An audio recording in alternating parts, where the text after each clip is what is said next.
Bonjour. Là, Bonjour. oui. Bonjour. Voilà, on va commencer. Donc voilà, moi je suis Laure Della Monica, donc la responsable de biologie learning. Et on a le docteur Benjamin Viala, notre infectiologue, qui va animer cette classe virtuelle, et Marie Deldy, qui est la responsable scientifique. Voilà, Bonjour donc à tous. Bonjour. peut-être dans un premier temps, alors c'est une série de questions-réponses, donc peut-être lever la main pour que voilà, tout le monde ne prenne pas la parole en même temps.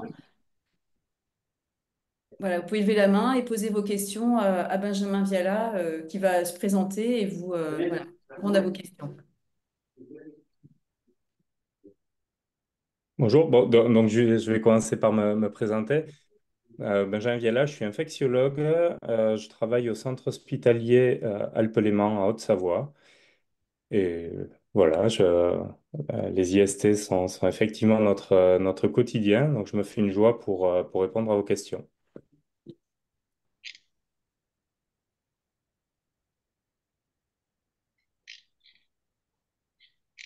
Alors, qui veut commencer à poser une première question? Est-ce que vous avez des questions sur déjà le contenu que vous avez eu et sur l'actualité, sur les IST et au labo sans ordo? Qui veut prendre la parole?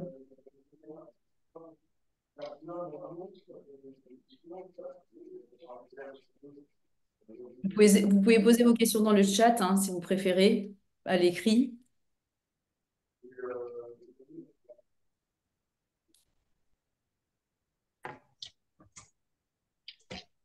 Je-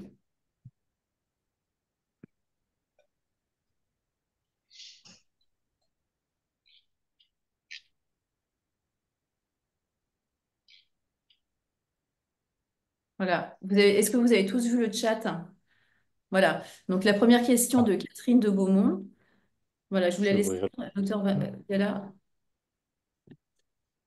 Alors, est-ce que le laboratoire de biologie peut faire une charge virale lors d'une découverte de séropositivité VIH? C'est une excellente question. C'est une excellente question. À mon sens, je pense que ça dépend en fait. Je pense qu'un médecin biologiste a le droit de prescrire, mais un biologiste issu par exemple de la filière de pharmacie n'ayant pas le droit de prescription, je suis pas sûr qu'il puisse le faire.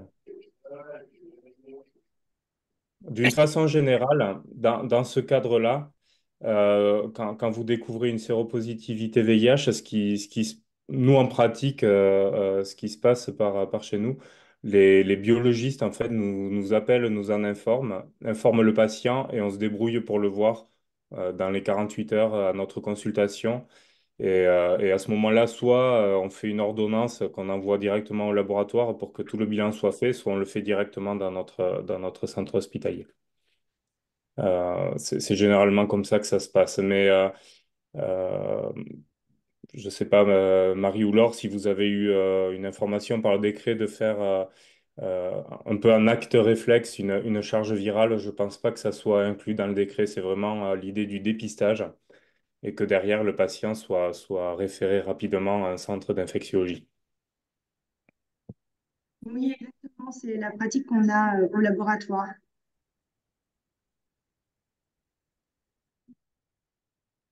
Est-ce qu'il y a d'autres personnes qui veulent intervenir? Faisons afin d'envoyer le patient avec un maximum d'informations à consultation et prise en charge. Mais nous sommes hors clou. Ouais, c'est ce que je pense. C'est-à-dire, je suis pas sûr que vous pouvez vous faire rembourser là-dessus. Presque. Et j'ai même envie de dire, euh, la virémie présente un intérêt, mais qui finalement est relativement limité initialement. Parce que moi, je suis plus intéressé par avoir des CD4 d'emblée pour savoir le degré d'urgence de prise en charge du patient. La virémie, qu'elle soit très haute, moyenne en basse, finalement, presque le seul intérêt que j'aurais, c'est pour le suivi, m'assurer qu'elle baisse.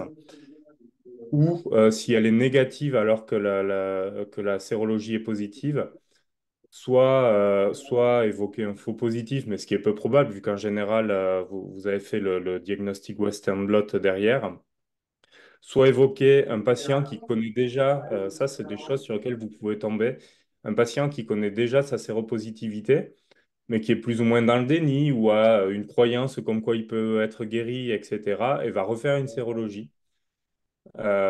Ça arrive aussi. Et puis enfin, il y a ce qu'on appelle les patients élites contrôleurs qui représentent un peu moins de 5% de la population, des gens qui sont infectés par le VIH, mais chez qui le VIH est incapable de se multiplier. Donc, ils sont séropositifs, mais avec une virémie négative. Mais voilà, ça reste une rareté. Euh, je ne suis pas sûr que ça vaille le coup forcément pour vous d'être hors les clous pour rendre absolument cette virémie rapidement. À la limite, s'il fallait choisir d'être hors les clous, je choisirais les CD4 qui me semblent beaucoup plus utiles initialement. Je vois après une autre question. Combien de jours après une prise de risque doit-on tester pour chlamydia, gonocoque, syphilis pour être certain d'écarter une infection? Alors, c'est une vaste question. En fait, dans les recommandations internationales et recommandations françaises également, euh, sur, il y a une prise de risque, il y a un rapport à risque. On va différencier un rapport à risque, mais chez un patient qui n'a pas connaissance d'une infection chez son partenaire. Donc, il y a un rapport à risque. Soit il ne connaît pas le partenaire, soit il connaît, mais il n'y a pas connaissance d'une infection active. Auquel cas, bah, nous, parfois, il y a des gens qui nous sont, enfin souvent même, qui viennent, qui sont adressés aux urgences à 24-48 heures pour initier ce qu'on appelle un TPE, traitement post-exposition du VIH. On évalue le niveau de risque et en fonction, on prescrit ou pas. Et la surveillance des IST, bon, on le fait au moment où le patient vient, mais pas tellement pour savoir s'il a été contaminé, plus pour savoir s'il n'était pas déjà porteur auparavant d'une infection sexuellement transmissible. Et après, on le répète à 6 et à 12 semaines. Ce qui est retenu généralement, mais c'est au sens très large, c'est 2 mois, 2 mois de possibilité d'incubation. Ce qui fait que dans la... Et puis, c'est une simplification pour être un petit peu général et faire la même chose pour toutes les IST bactériennes, hein, mais probablement que le gonocoque, il n'y a pas besoin de 2 mois avant d'être sûr. Mais ce qui fait que quand quelqu'un a été exposé, réellement exposé, c'est-à-dire son partenaire lui a dit, ah, attention, j'ai chlamydia, j'ai gonocoque ou j'ai syphilis, quel que soit le résultat du test, si le contact date de moins de 2 mois, on va le traiter. On va le traiter. Donc, par contre, s'il date de plus de 2 mois, on va juste tester et si c'est négatif à ce moment-là, on ne traitera pas. Mais contact de moins de 2 mois, contact avéré, donc, on traitera.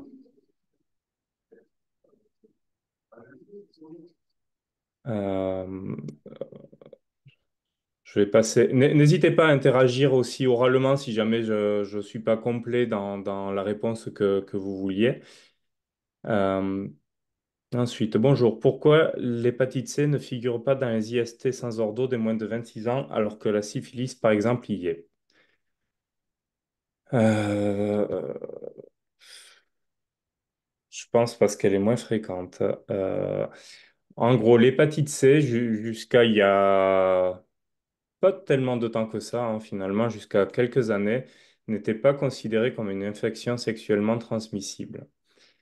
Après, on l'a considérée, et elle est réellement une infection sexuellement transmissible, réellement prouvée, euh, en particulier chez les hommes ayant des rapports sexuels avec les hommes, et donc rapport anal, et au plus les pratiques sont à risque avec potentiellement des pratiques sexuelles un petit peu, on va dire, violentes ou avec des risques de saignement, au plus le niveau de transmission est élevé. Euh, Ce qu'on appelle le chemsex, par exemple, l'utilisation de drogue pendant les rapports sexuels qui aboutit à une désinhibition et à des pratiques un peu plus hardcore, est à risque important de transmission de l'hépatite C. L'hépatite C a également été montrée de façon moins évidente, mais potentiellement sexuellement transmissible dans les couples hétérosexuels. euh, bon, à force de répétition et aussi plus à risque quand il y avait des rapports pendant les règles. Mais clairement, l'épidémiologie est moins importante. Alors, j'aurais tendance à dire probablement parce que c'est beaucoup moins coût efficace de faire un dépistage systématique de l'hépatite C. Ceci dit, dans ma pratique, quand je prescris un dépistage des IST, je mets la totale, y compris l'hépatite C. Mais effectivement, c'est entre guillemets moins rentable. L'hépatite C, on va dire, c'est vraiment en un, transmission, toxicomanie, transmission par partage de seringue ou par partage de paille pour inhalation des drogues. Et en deux, transmission chez les hommes ayant des rapports sexuels avec les hommes. Il y a une transmission materno-fétale, etc. Mais D'accord. l'hépatite C, depuis qu'il y a des traitements efficaces, est clairement en nette régression. On n'en voit quasi plus. On n'en voit quasi plus. Donc, je pense que c'est probablement pour une question de coût-efficacité. Euh, voilà, je voulais vous dire autre chose. Ah oui, je vous encourage, là, je vous ai parlé des hommes ayant un rapport sexuel avec les hommes, des pratiques à risque. Si vous identifiez dans les patients qui viennent vous voir pour des dépistages, des patients qui sont hautement multipartenaires, en particulier rapport sexuel avec les hommes, hommes ayant des rapports sexuels avec les hommes, n'hésitez pas à les adresser, alors en infectiologie, vers les CGID correspondants, centres de dépistage, hein. Et même les médecins traitants maintenant qui ont le droit de le faire pour la PrEP, donc la prophylaxie pré-exposition contre le VIH, où on donne en fait un traitement chez les patients qui ont des pratiques à risque pour éviter qu'ils n'attrapent le VIH. Et en plus, on délivre des messages de prévention, on s'assure qu'ils soient bien vaccinés, notamment contre l'hépatite B. On dépiste tous les 3 mois toutes les IST bactériennes, le VIH et les IST bactériennes. Voilà, donc une prise en charge de santé sexuelle globale, on fait attention, effectivement, on s'inquiète de leur prise de drogue. On peut orienter après vers les addictologues, psychologues. Donc, si vous identifiez des personnes à risque, qui vous semblent à risque, dites-leur, souvent ils sont au courant que ça existe, mais pas toujours.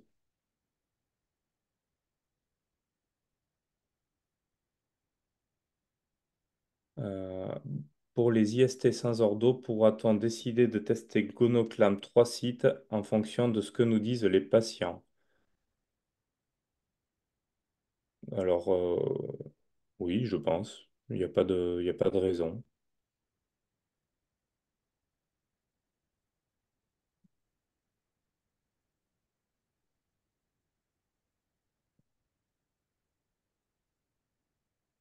Euh, bon, on va parler justement des tests des sites de dépistage.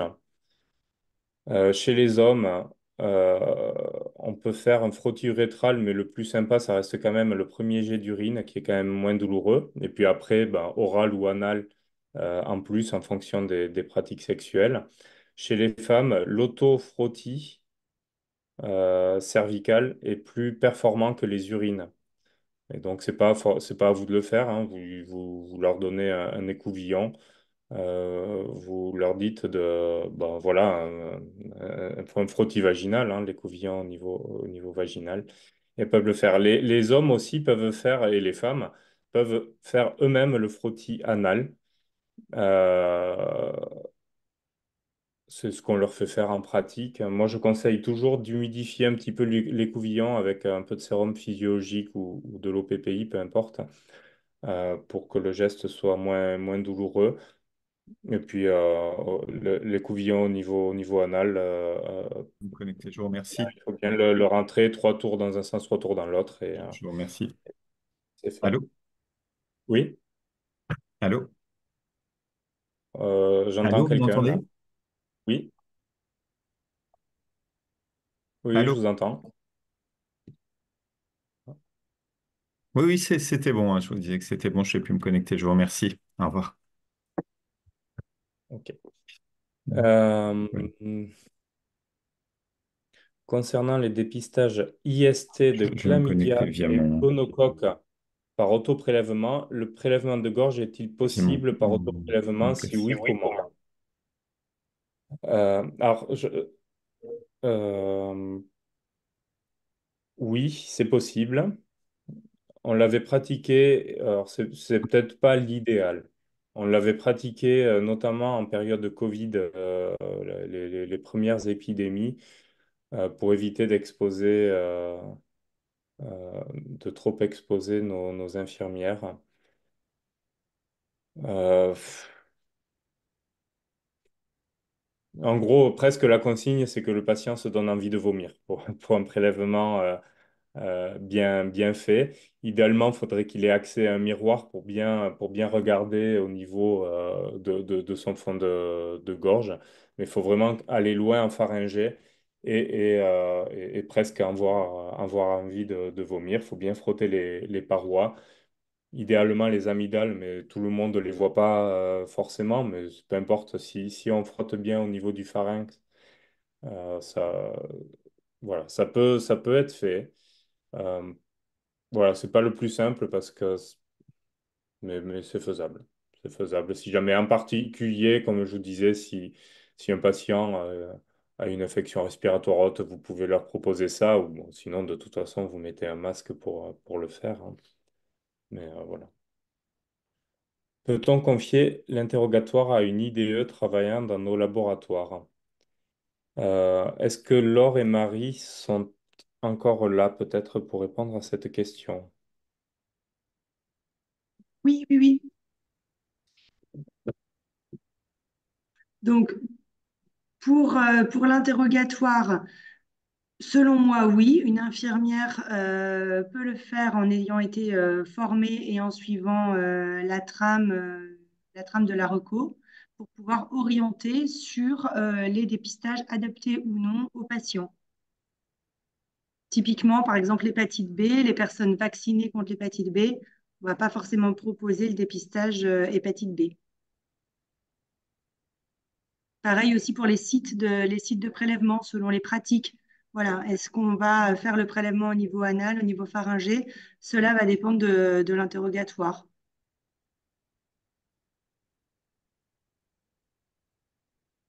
Bon, et puis aussi, faut parfois savoir résister. Enfin, c'est rare, hein, mais il y a des personnes qui se feraient dépister toutes les semaines. Ça n'a pas de sens.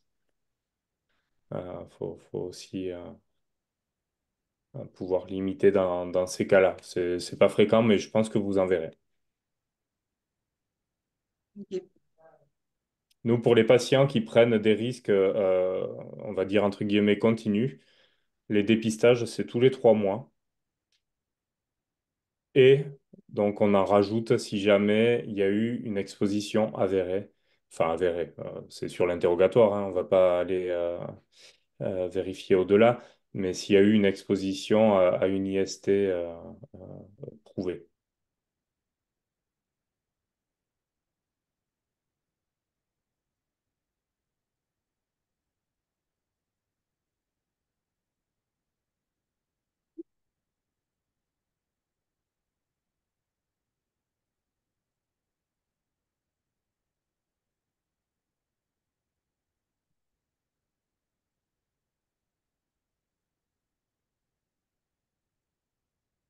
Pensez, tant qu'on est à l'interrogatoire euh,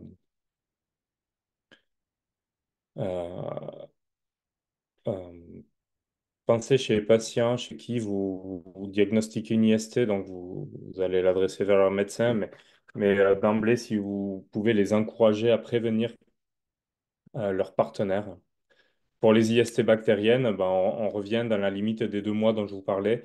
Globalement, on propose que tous les partenaires des 2 derniers mois soient dépistés. S'il n'y a pas eu de partenaire dans les 2 derniers mois, bon, on demande qui était enfin, on demande qui était. On demande au patient de prévenir le dernier partenaire qu'il avait eu. Bon, avec plus ou moins de succès, hein, ils savent pas toujours, ils n'ont pas toujours pas souvent d'ailleurs même les contacts, mais faut toujours l'évoquer.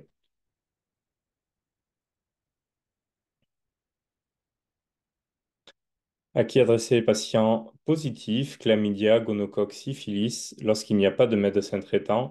Qui va prescrire les antibiotiques? Vous pouvez les adresser au Cégide le plus proche de chez vous. Euh, Vous pouvez les adresser donc Cégide ou service d'infectiologie. Après, il faut voir comment. Ça, c'est vraiment des problématiques locales, hein, donc je ne vais pas pouvoir forcément répondre à tout le monde. Il y a les CPTS, donc vous connaissez sûrement les coordinations, on va dire, de praticiens libéraux qui ouvrent également des plages d'urgence pour tout problème, en fait, et pour les patients qui n'ont pas de médecin traitant. Euh, les services d'urgence, c'est pas idéal, mais à défaut, s'il y a rien d'autre, ça peut être une solution. Euh, voilà, c'est vraiment. Là, je vous encourage à muscler votre réseau, en particulier avec les centres d'infectiologie et les CJ à proximité, mais et avec les médecins qui offrent des consultations et les CPTS qui offrent des créneaux de consultation d'urgence. Euh,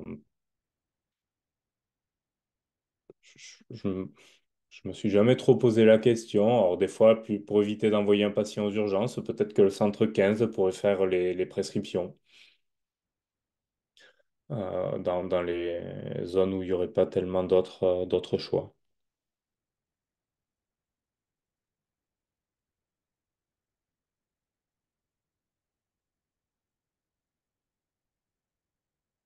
Il faut savoir que il y a eu un décret récent dans les Cégide. Les infirmières ont pu avoir accès. Alors, on ne le pratique pas chez le nôtre, mais je me demande si elles n'ont pas maintenant le droit, dans certains CGID, de prescrire directement les antibiotiques pour certains IST.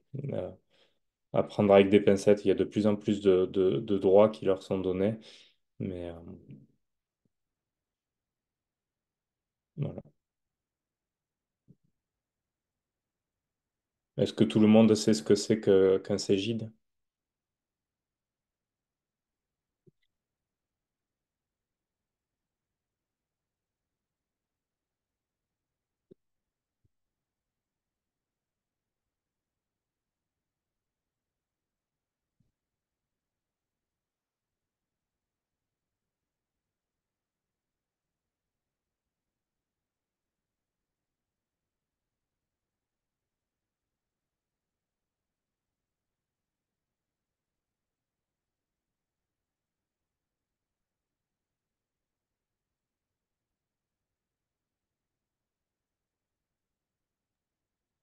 N'hésitez pas à activer vos micros ou à écrire dans le fil de discussion.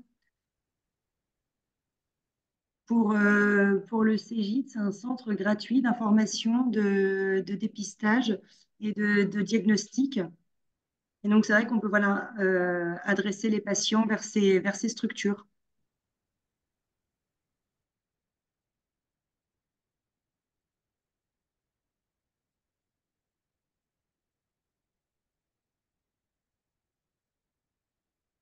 N'hésitez pas, quand vous faites aussi des dépistages, un patient qui vient pour dépistage, à le questionner, vous en avez parlé tout à l'heure, Marie, pour son statut vaccinal contre l'hépatite B.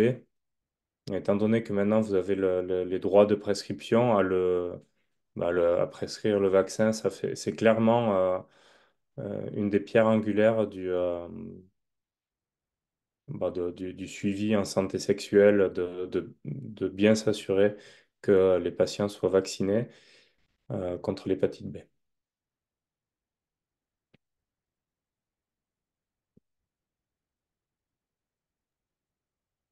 J'avais eu une question notamment sur les patients qui étaient qualifiés de non-répondeurs à la vaccination. Euh, donc, un apprenant qui soulevait voilà, la question du patient qui avait eu le schéma vaccinal complet et de se dire, OK, est-ce que je fais quand même une sérologie de contrôle? Alors, ce n'est pas recommandé. Les sérologies de contrôle post-vaccination hépatite B ne sont recommandées que, un, chez les professionnels de santé, où là, il y a un décret qui définit euh, tout, enfin, il y a un logigramme qui définit qui est bien vacciné ou pas. Après, on peut essayer des doses supplémentaires, des doubles doses, le vaccin combiné avec l'hépatite A qui est un peu plus immunogène. Deux, les immunosupprimés, dont les patients qu'on suit, par exemple, pour une infection avec le VIH, où on doit contrôler. Alors, la fréquence proposée, c'est annuellement leur taux d'anticorps anti-HBS. Et si il redevient indétectable ou inférieur à 10, reproposer une vaccination, les dialyser. Et les personnes vivant avec un partenaire qui a l'hépatite B. Globalement, c'est à peu près ça. Donc, ce qui signifie que l'immense majorité des personnes ne doit pas être contrôlée. À savoir également que l'absence d'anticorps anti-HBS ne signifie pas une absence de protection. Pourquoi? Parce que les anticorps sont un des reflets de l'immunité, mais en fait, les patients, ils ont des cellules mémoire qui, qu'elles vont être exposées en fait à l'antigène, vont se remettre à fabriquer d'emblée des anticorps. Et en fait, on le voit bien parce que les patients qui perdent leur, euh, leur, euh, leurs anticorps anti-HBS, on leur fait une dose de vaccin. Un mois plus tard, ils ont des anticorps au plafond. Et en fait, c'est parce qu'ils étaient probablement déjà protégés, pardon. Donc c'est ce qui sous-tend, même chez les patients qui suivent la PrEP, donc on considère probablement comme les patients parmi les plus à risque, il n'est pas recommandé de faire un contrôle de l'antigène, de l'anticorps anti-HBS, pardon. Euh, Peut-on se satisfaire d'une simple réponse oui à la question êtes-vous vacciné? Moi, je dirais oui. Je dirais oui parce que de toute façon, si le patient ment parce qu'il n'a pas envie d'avoir le vaccin, derrière, vous ne pourrez pas le vacciner de toute façon. C'est juste qu'il a envie d'être tranquille. Donc, alors après, savoir pour le dépister derrière, s'ils sont pas sûrs, idéalement, c'est bien de voir le carnet de santé ou carnet de vaccination en fonction des âges des patients et de ce qu'ils ont à disposition pour voir s'ils ont totalement été vaccinés parce qu'ils peuvent avoir reçu un jour une dose et puis avoir oublié qu'on leur a prescrit la dose numéro 2 et la dose numéro 3. Euh,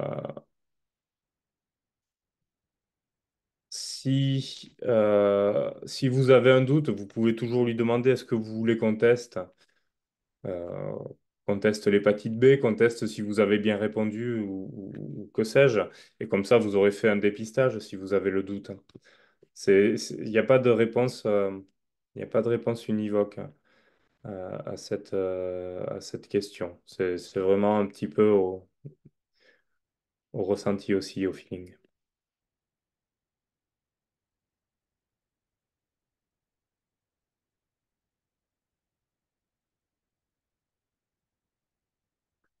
Alors, prélèvements bactériaux, donc vous pensez à... pardon, je vais relire la question. Serait-il judicieux d'ajouter la recherche des chlamydia sur prélèvement pharyngé lors de prélèvements bactériaux prescrits par un médecin avec notion de pratique à risque? Alors, je ne sais pas si j'interprète bien la question, mais je l'interprète comme un patient qui a une angine ou une pharyngite peut-être persistante, peut-être récidivante, chez qui le médecin n'a pas retrouvé, par exemple, sur un test rapide de streptocoque ou autre, et demande une bactério pour comprendre pourquoi il y a cette pharyngite et cette angine. Dans ce cas-là, oui, c'est judicieux de rajouter le chlamydia. Oui, c'est judicieux aussi de rajouter le gonocoque, qui peuvent tous les deux se présenter sous forme d'angine. Et oui, c'est judicieux de faire une sérologie VIH. Euh,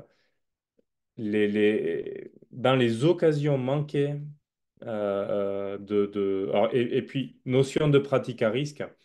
c'est très relatif. C'est très important si vous avez des notions de risque, patient multipartenaire, rapport non protégé, euh, rapport sexuel, hommes ayant des rapports sexuels avec des hommes. Mais une pratique non à risque, c'est quasiment pas de rapport sexuel. C'est-à-dire que si je n'ai des rapports non protégés qu'avec mon conjoint, ben, je n'aurai quand même jamais la certitude que mon conjoint n'a des rapports protégés, non protégés qu'avec moi. Voilà, donc c'est certes pas le même niveau de risque, mais c'est toujours limité. Et dans les occasions manquées de dépistage précoce du VIH, on en voit beaucoup. Et du coup, je vais vous en parler. Là, c'est une bonne occasion. Il y a effectivement, dans le VIH, en fait, si vous voulez, dans la primo-infection, c'est-à-dire au moment, bon, vous savez ce que c'est, hein, mais dans les premiers mois, les premières semaines suivant l'exposition au VIH, il y a une virémie qui est énorme, à des millions de copies, avant de diminuer par la suite progressivement. Et cette période-là peut certes être asymptomatique, mais est souvent associée à un certain nombre de symptômes. Le problème de ces symptômes, c'est qu'ils sont complètement aspécifiques. Et on va retrouver des angines. On va retrouver des patients qui ont un syndrome grippal. Alors le problème, c'est quand ça arrive en plein hiver, on dit c'est bon, c'est la grippe, on fait rien de plus. Et c'est là où effectivement la notion de pratique à risque euh, de- de- peut permettre de dire ah bah oui, non, quand même, ça vaudrait le coup devant ce syndrome grippal de faire une sérologie VIH. Euh, En particulier, épidémiologiquement, maintenant, quels sont les diagnostics de VIH que nous faisons, on va dire, le plus régulièrement? C'est les hommes ayant des rapports sexuels avec des hommes et les patients d'origine subsaharienne ou les patients ayant eu des rapports avec des patients d'origine subsaharienne, d'Afrique subsaharienne, migrants, etc. Il n'y a pas que ça, évidemment, c'est la grosse partie de l'épidémiologie du VIH. Et donc, c'est important, d'autant plus, d'y penser dans ce cadre-là. Une sérologie VIH, enfin voilà, une primo-infection VIH, c'est souvent comme ça que ça se passe. Et parfois, on diagnostique. Bon, ça m'est arrivé plusieurs fois de diagnostiquer des patients 6 mois, 7 mois après, parce qu'en fait, un de leurs partenaires s'est fait diagnostiquer positif pour le VIH. Et en fait, c'est eux qui lui ont transmis, parce que le diagnostic, 6 mois ou 7 mois plus tôt, n'avait pas été fait sur un tableau comme ça de pharyngite, de grippe. Euh, Là où ça serait judicieux également de faire une sérologie VIH, un patient qui vient pour zona, d'autant plus s'il est jeune. S'il est jeune, connu et non immunosupprimé. J'ai eu récemment un patient comme ça, en fait, hein. Il a eu un zona. Le diagnostic, la sérologie, il a eu une cinquantaine d'années, quelque chose comme ça. La sérologie n'a pas été faite. On l'a récupéré à un stade de sida, donc avec une pneumocystose, euh, un an plus tard, 1 ou 2 ans plus tard, je ne sais plus. Voilà, c'est une occasion manquée de dépistage dans ce cadre-là. Donc, pneumonie à pneumocoque chez une personne jeune doit mener à la réalisation d'un test VIH. Donc, euh, ou des infections à répétition, des choses comme ça. Candidose oropharyngée, pareil, chez une personne jeune qui n'est pas sous antibiotiques ou autre, c'est anormal, ça doit faire ce type de test. Donc, voilà, vous pouvez toujours en parler et proposer, même sur des gens qui viennent pour tout à fait autre chose. Vous pouvez initier la discussion, savoir s'ils ont eu des dépistages d'IST et puis leur proposer est-ce que vous en voulez un, quitte à ce qu'on fasse les prélèvements en sous-diagnostic grandement. on vous voudra jamais d'en faire un peu trop.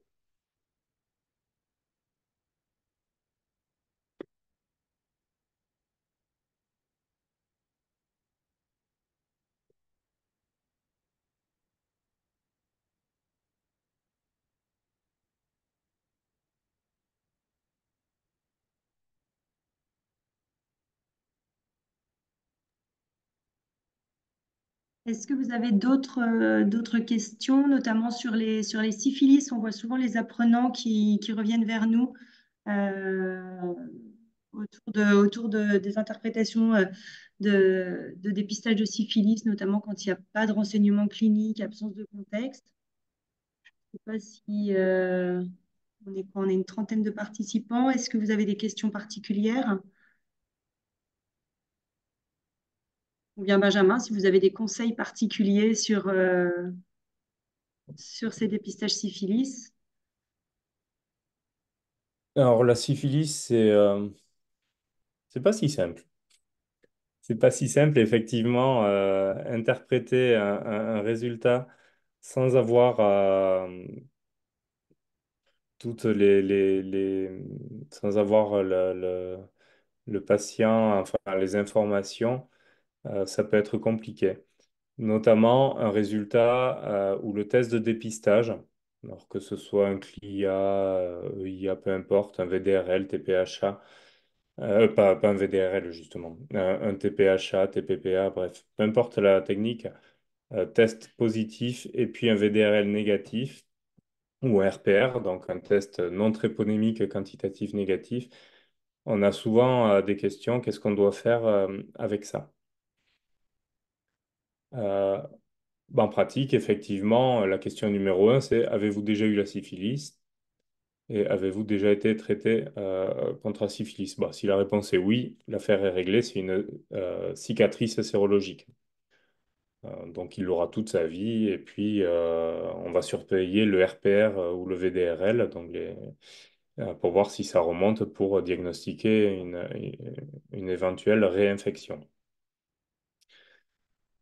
S'il n'y a pas ça, alors on peut aussi s'interroger sur les traitements que les patients ont eus, parce qu'il y en a qui ont été traités d'une syphilis, mais en étant traités pour une autre IST. Euh, Quelqu'un qui a eu, même si c'est pas le traitement recommandé en premier choix, 7 jours ou plus de doxycycline pour une infection à chlamydia, aurait pu traiter dans le même temps une syphilis. Voilà. Ensuite, il y a les syphilis latentes. Avec euh, parfois avec tardive quand on n'a pas de notion d'antériorité, avec un VDRL qui peut être malgré tout bas, et ça versus un faux positif. Donc, ce que je recommande quand on est dans cette situation-là où on ne sait pas trop trancher, c'est d'utiliser un test de dépistage différent, une technique différente de dépistage que celle qui a été utilisée la première fois. Donc après, ça peut être soit un test de confirmation Western blot, soit vous avez utilisé un TPPA, vous faites un CLIA, ou enfin, vous l'adressez à notre laboratoire pour une technique de dépistage différente. Si celle-ci est négative, bah, auquel cas vous êtes devant un faux positif de votre test. Si celle-ci est positive, on considérera le patient comme une syphilis latente, probablement tardive si on n'a pas d'antériorité de dépistage auparavant. Euh, voilà, je parle spécifiquement de ça parce que c'est souvent les questions qui reviennent. Les patients, il y a des patients qui ont des pistes tous les 3 mois et tous les 3 mois ont un petit frisson de voir le résultat positif, bien qu'on leur explique à chaque fois que c'est pas ça qu'on regarde. Mais du coup, vous aurez possiblement des questions sur ça de vos patients. Il faudra savoir les rassurer, c'est pour ceux qu'on suit régulièrement. Euh, voilà, après, que dire de plus? Bah, les tests non tréponémiques, donc quantitatifs, RPR, VDRL, doivent diminuer sous traitement. Se négativent pas forcément tous, peuvent rester à des très faibles niveaux, type un RPR A2, rarement A4. Euh, à partir du moment où il y a une bonne diminution par rapport à la valeur initiale, c'est pas forcément inquiétant.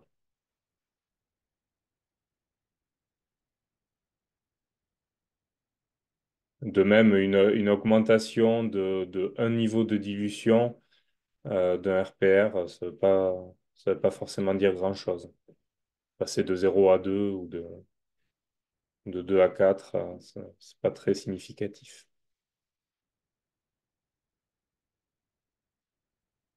Dans ce cas-là, on peut recontrôler s'il y a effectivement des pratiques à risque.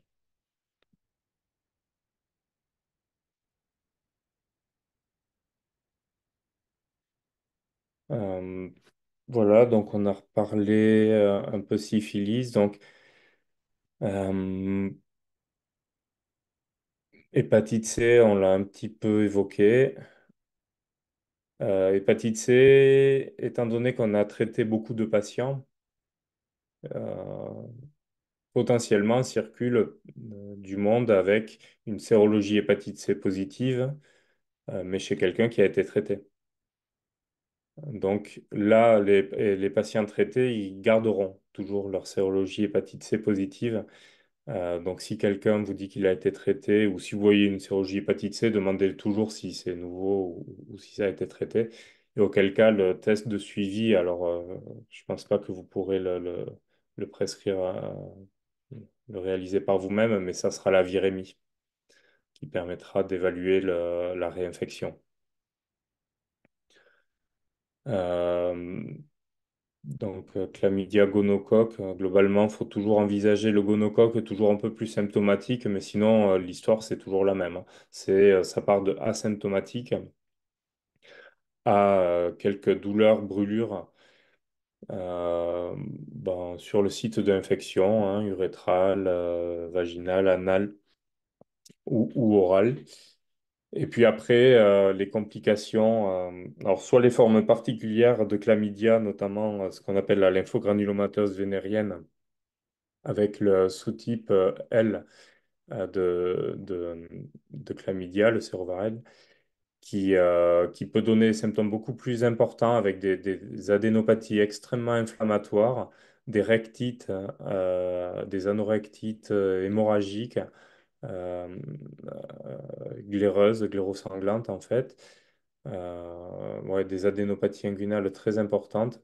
Et quand ces symptômes sont importants, c'est effectivement pour nous, c'est important aussi parce que à ce moment-là, on enverra le test au centre de référence pour essayer d'avoir le Sérova.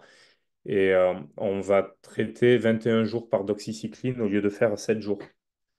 Et puis après, si jamais, quand on reçoit les résultats, si jamais c'est pas un sérovar L, on arrêtera au bout de 7 jours ou le jour où on aura reçu les résultats. Mais effectivement, quand il y a un chlamydia extrêmement symptomatique, en particulier donc chez les hommes ayant un rapport sexuel avec les hommes, hein, c'est quasiment que dans cette communauté que ce type-là circule, on fera ça.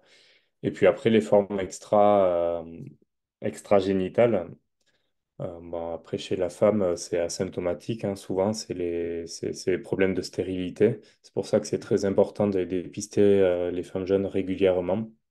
Les gynécos font ça très bien d'ailleurs, hein, mais encore faut-il avoir un suivi gynécologique ou chez une sage-femme. C'est les périhépatites, ce qu'on appelle le syndrome de Fitz-Curtis. C'est des arthrites, alors des phénomènes pas forcément qui sont pas forcément infectieux par eux-mêmes, qui peuvent être des arthrites qu'on appelle réactionnelles. Donc c'est pas la bactérie elle-même qui fait, c'est une réaction auto-immune en fait, hein, où le chlamydia peut en être une cause. Le gonocoque peut faire par contre des vraies arthrites septiques. C'est pas fréquent, mais ça peut être sévère. Le gonocoque peut vraiment être très sévère. Euh, Est-ce que le dépistage de ces sérovars va passer à la nomenclature? J'en ai honnêtement aucune idée. Moi non plus.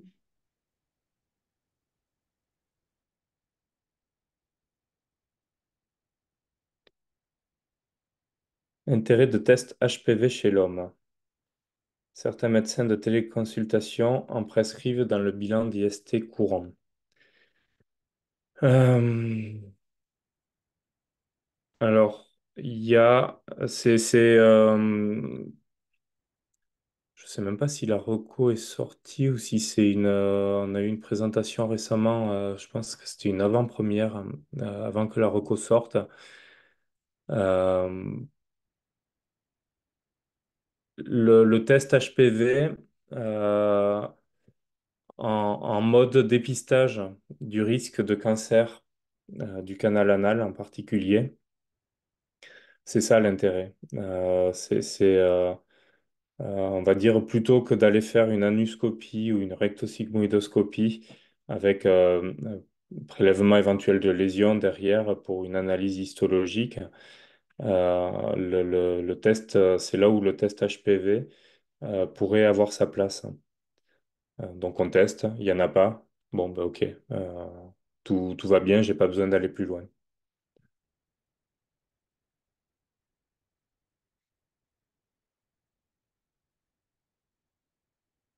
Je vais regarder si elle est sortie, cette recommandation. C'est vrai qu'on a eu.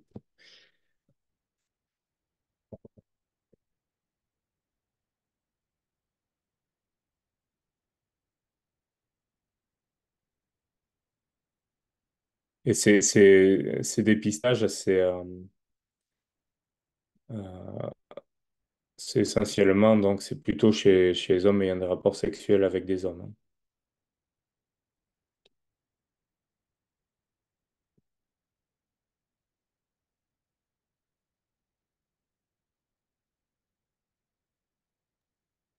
Il me semble qu'il n'est pas pris en charge ce test. Le test HPV, Oui, chez l'homme. c'est Faut que je probable, hein. vérifie. Je vais même dire, ce que j'avais vu, c'était plutôt chez les patients, enfin, c'était même pas chez les HSH, c'est les patients qu'on suit pour le VIH. Euh, c'était dans un cadre de dépistage des cancers, parce qu'en fait, on ne dépiste pas les cancers proctologiques chez les patients, même en PrEP, en fait, parce que l'épidémiologie est aux patients qui a le VIH, hein. C'est eux qui font les cancers dans l'immense majorité, cancer du canal anal. Et du coup, c'est là où c'est proposé. Alors, c'est vrai que comme la grosse majorité, je ne sais pas si ça passera à un moment donné, parce que la grosse majorité de ces patients sont suivis en centre hospitalier où la problématique finalement de ces remboursements, du fait que ce soit la nomenclature ou autre, ben, on l'a beaucoup moins.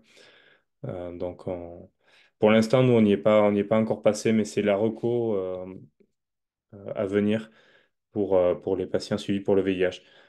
Chez un patient qui n'a pas le VIH, Effectivement, ça dépend peut-être de la euh, présence ou non de lésions. bah, en fait, s'il y a une lésion existante, je pense qu'il faut biopsier la lésion. Je vois pas trop le. Comme ça, là, j'ai pas de recommandation qui va m'aider à répondre à cette question. Je pense que c'est très limité. En dehors du patient qui a le porteur du VIH, je pense pas que ce soit très intéressant de faire ces tests. Oui, c'est ça. Et effectivement, comme on le voit dans les commentaires, au quotidien, quand il est prescrit chez les conjoints de femmes pour lesquels on a rendu un HPV pause, effectivement, on ne fait pas l'analyse dans ce contexte. Mais je pense que vous avez raison. Mm. De toute façon, qu'est-ce qu'on a à proposer derrière? Pas grand-chose, hein. Or, les cancers HPV induits, encore une fois, existent chez l'homme, hein. Mais comment dire, pour avoir une attitude coût économique, bah, en fait, on va là où il y a une épidémiologie importante, et bon, c'est le cancer du col chez la femme, et c'est le patient VIH chez l'homme. Et chez la femme, d'ailleurs, il faudrait, enfin bon, on déborde un peu par rapport à ça, mais on pense pas assez aussi à faire les dépistages au niveau du canal anal chez les femmes que l'on suit pour le VIH.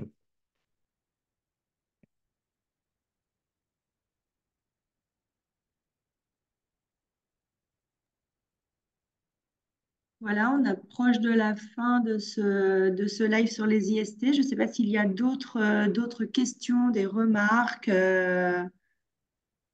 N'hésitez pas à vous solliciter, à nous solliciter, à vous manifester.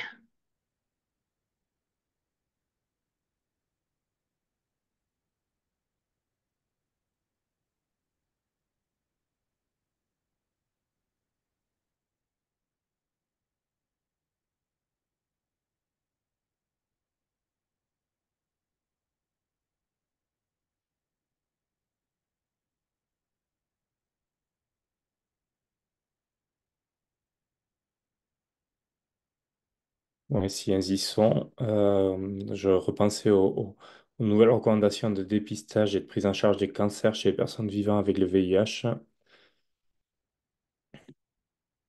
Elles sont bien en ligne.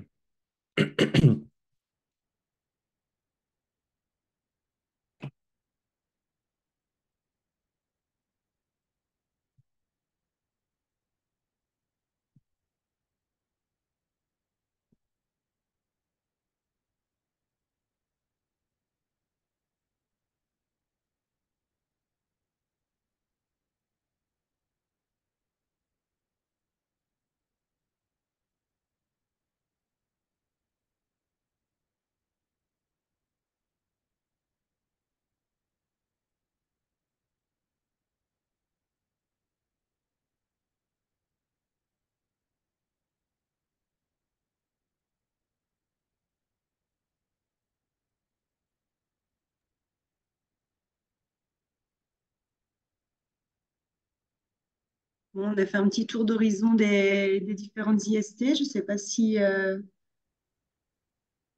a d'autres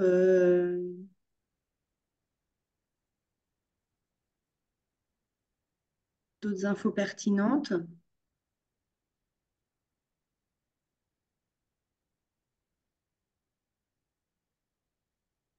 Donc, je sais pas, on a fait relativement le tour, effectivement. Et, oui, pour ceux que ça intéresse, donc vous tapez simplement sur Google, c'est sur le site de la NRS, et il y a, moi je vais vous le mettre d'ailleurs dans le chat. Il y a un diaporama.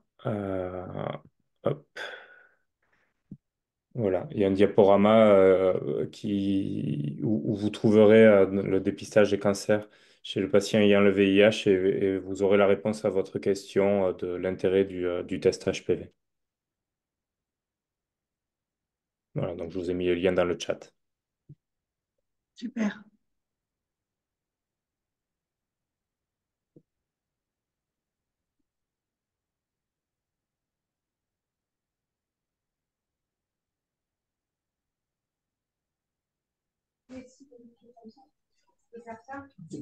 Bon, merci à vous d'avoir participé à ce chat et de vous impliquer dans le dépistage des IST pour essayer de limiter effectivement l'impact aussi bien au niveau individuel que collectif. Bah, j'espère que ça vous a plu. Je n'entends pas bien. J'espère que ça vous a plu. Si vous avez d'autres questions, de toute façon, vous pouvez avoir le temps d'y réfléchir. On organisera d'autres webinaires avec Dr Viala. Donc voilà, bah, je vous souhaite une bonne fin de journée. Merci. À Merci bientôt. à tous pour vos questions. Merci. Au revoir. À bientôt. Merci, docteur.